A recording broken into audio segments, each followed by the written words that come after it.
accident.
जी हाँ, वैसे आज के जमाने में घर लेना वैसे ही अपने आप में एक चमत्कार की बात है। चलिए कहानी भी वही हो जाएगी। वैसे शहर से थोड़ी ही दूर नदी के पास एक घर था जिसे लोग चमत्कारी घर कहते थे। लोगों का मानना था कि उस घर में कोई तो जादुई शक्ति है, इसलिए वह घर चमत्कारी है और उसके अंदर कोई घुस नहीं सकता। जो एक बार घुस गया वो उस घर से बाहर नहीं आ सकता। हाँ, शहर में मनोज नाम का एक बच्चा था।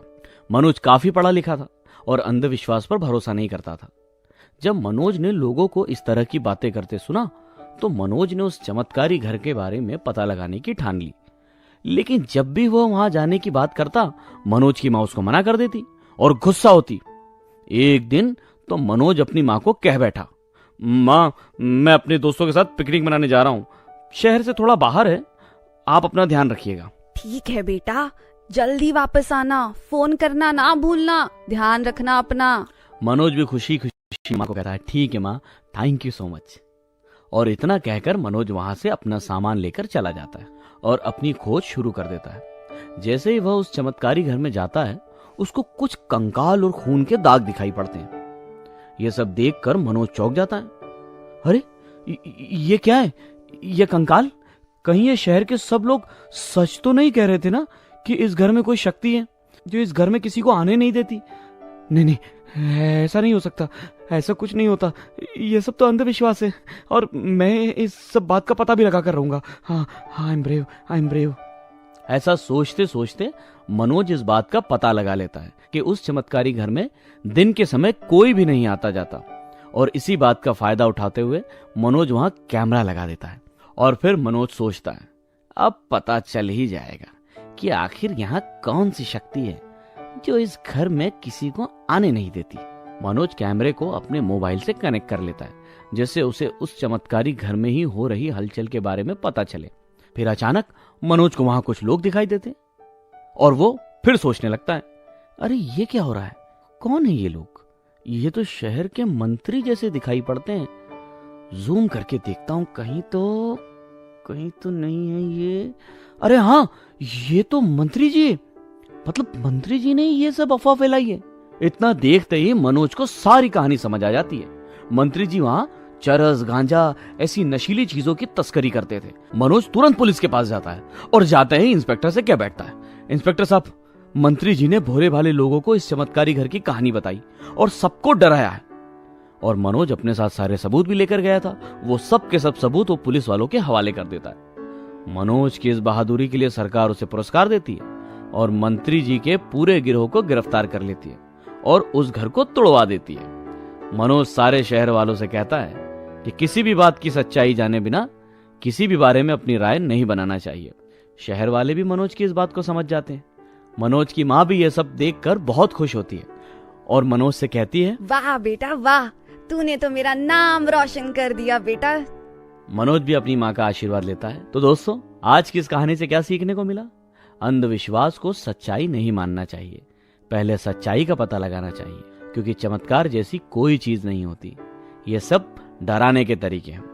तो बच्चों, क्या कहते हो भाई? ऐसी नई नई इंटरेस्टिंग कहानी सुनने के लिए और नए नए विषयों पर बातें जानने के लिए जरा कमेंट बॉक्स में कमेंट कर दीजिए। भूतों की बारात। राजू एक अमावस की रात अपने हॉस्टल से वापस अपने गांव जा रहा था। शॉर्टकट लेने के चक्कर में उसने जंगल से जाने वाले रास्ते को चुन लिया। बहुत से लोगों का कहना था कि जंगल के उस रास्ते पर काफी सारे भूत देखे गए, लेकिन राजू को भूतों पर यकीन नहीं था। राजू आगे आगे जा ही रहा था कि उसे अपने पीछे से एक बस आती हुई दिखाई दी। उसने बस को हाथ दिया और बस रुक गई। बस में चढ़ने के बाद राजू ने देखा कि बस में बैठे सारे लोग उसे ही घूरे जा रहे हैं। राजू ने पीछे की एक सीट खाली देखी और वहां जाकर बैठ गया। पीछे बैठने के बाद वो जैसे ही पलटा, उसने देखा कि सारे पैसेंजर्स पीछे मुड़कर उसे ही घूर रहे थे। बस में सबसे आगे वाली सीट पर एक आदमी दूल्हा बनकर बैठा हुआ था। राजू ने अपने बगल में बैठे पैसेंजर से पूछा कि क्या वो लोग किसी बारात में जा रहे हैं। उस पैसेंजर ने बताया कि वो लोग पिछले 13 सालों से बारात में जा रहे हैं, लेकिन उनकी बस अब तक मंजिल तक नहीं पहुंच पाई। राजू को समझ नहीं आया कि आखिर इन लोगों की मंजिल कितनी दूर है, जो इन्हें वहां पहुंचने में 13 साल से भी ज्यादा लग रहा है। उसने उस पैसेंजर की बात का मजाक बनाया और जोर जोर से हंसने लगा। राजू को अब भी सब घूर रहे थे और उनसे अपना ध्यान हटाने के लिए उसने कान में ईयरफोन्स लगाए और आंख बंद करके सो गया। उस बस में अचानक से एक जोर का झटका आया और वो बस एक जगह आकर रुक गई। राजू की भी नींद खुल गई। जब उसने अपनी आंखें खोली तो उसने जो बस का नजारा देखा, उससे उसके होश उड़ गए। सामने बैठा दुल्हा, जो कुछ समय पहले बड़ा सुंदर दिख रहा था, अब वो खून से लथपथ था। बस के सामने की कांच टूटी हुई थी और उसके टुकड़े पूरी बस में फैले हुए थे। बस में बैठा हर आदमी बहुत अलग सा लग रहा था, जैसे वो सब जिंदा मुर्दे बन गए हों। राजू ये सब देखकर काफी डर गया और वो बस से बाहर निकलने के लिए अपनी सीट से उठा, लेकिन तभी सारी लाशें उठ खड़ी हुई और जोर जोर से उससे बोलने लगी। तू यहाँ क्यों आया है? तुझे बारात में किसने बुलाया? उन सारी लाशों के बीच में से दुल्हा बाहर निकलकर राजू के ठीक सामने आ खड़ा हुआ। दुल्हे को देखकर राजू कांपने लगा। वो अपनी जगह से हिल भी नहीं पा रहा था। दुल्हे ने राजू से कहा, बिना बुलाए किसी की बारात में नहीं जाते। ये कहते ही दुल्हे ने राजू की गर्दन पकड़ ली और उसे जमीन पर पटक दिया।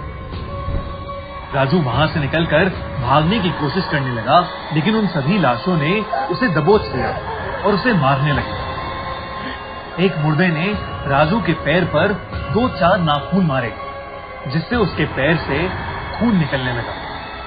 इसके बाद उन सारे भूतों ने मिलकर राजू को चलती बस से फेंक दिया।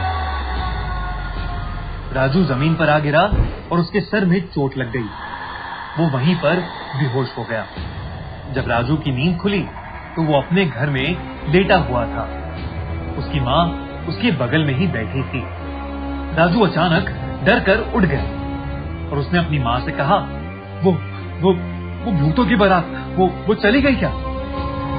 उसकी माँ ने कहा, कौन सी भूतों की बारात? तेरा रोड एक्सीडेंट हुआ था जिसमें तेरे सर पर चोट लग गई और हाथ पांव छिल गए। वो तो किसी पहचान वाले ने तुझे देख लिया, वरना पता नहीं क्या हो जाता।